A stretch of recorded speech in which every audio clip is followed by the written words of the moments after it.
Hello, this video is about the 4th and 5th type of reaction. So you've already seen day 1 of types of reactions, and now this video is about the 2 more types of reactions. So we're going to start with the type of reaction called double replacement. I'm just going to give you one example of each type of reaction to keep this video kind of short, but make sure you ask me if you have any questions. So in a double replacement reaction, an example would be if I take copper chloride, Cu, copper 2 chloride, CuCl2, copper 2 is a 2 plus, chlorine is a 1 minus, and I'm going to react it with sodium carbonate, sodium being a 1 plus, carbonate being 2 minus, so I get Na2CO3. It's a double replacement reaction, and I know that it is because if I look at it, I've got a compound plus a compound. So some sort of AB thing plus some sort of CD thing. That's how I know I have a double replacement reaction. And double replacement is double, so you're going to replace 2 parts. Things are going to switch partners. So my sodium right here, the Na1 plus, is a positive thing, so he's going to hook up with somebody new, chlorine. Chlorine being a 1 minus. So I'm going to write the sodium 1 plus is going to hook up with chlorine 1 minus. You only take one of each thing. Although I have 2 sodiums and 2 chlorines, I only take one of each and then see how many I need. In this case, it's a 1 plus and a 1 minus, so I just need one of each. I'm going to add that to my next part here.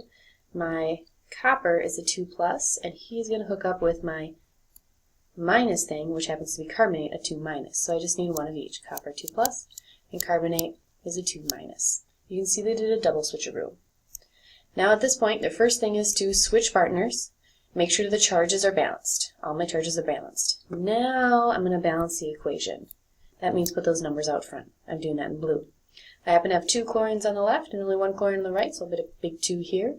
And that takes care of my sodiums. And in the end, this is a balanced equation with 1, 1, 2, 1. What I'm going to show you in class is drawing pictures of what these look like. So on there, we would be seeing states of matter, and I would show that to you in class. This one on the left, copper chloride, is aqueous. Sodium carbonate is aqueous.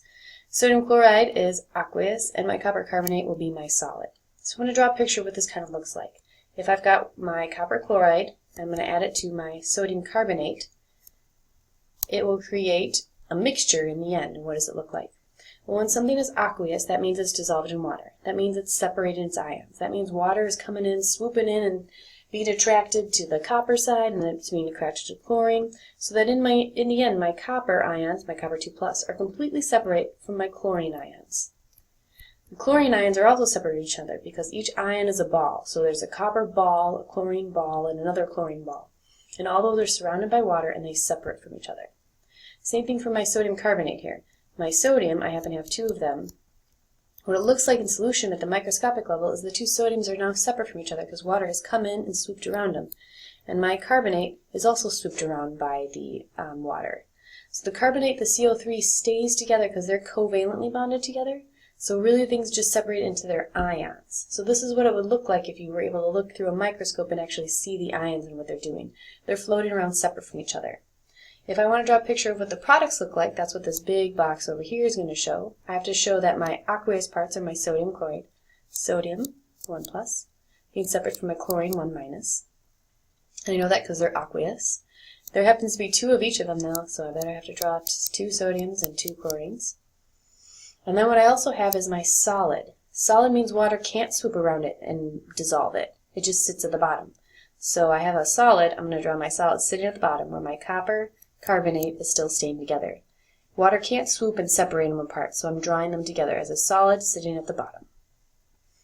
That would be the type of reaction that you missed, double replacement. I'm going to go on to the next one.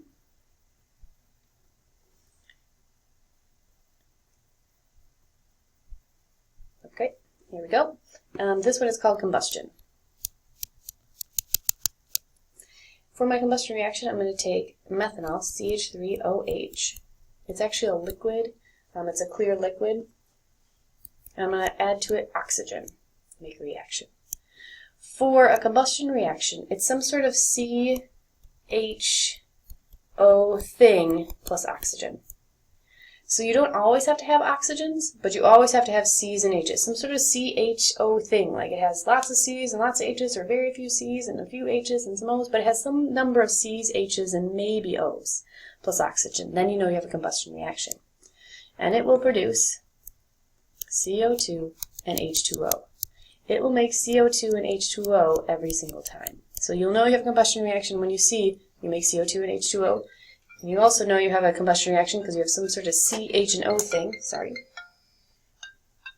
And it's going to combine with oxygen. That's what a combustion reaction is. It will produce heat and light. If I want to balance this equation, it's kind of a tricky one, so you might want to do it on your own. But there's your balance equation, 2, 3, 2, 4, and that'll get you balanced. I hope that helps. Those are the last of the 5 types of reactions. I'll see you in class if you have questions.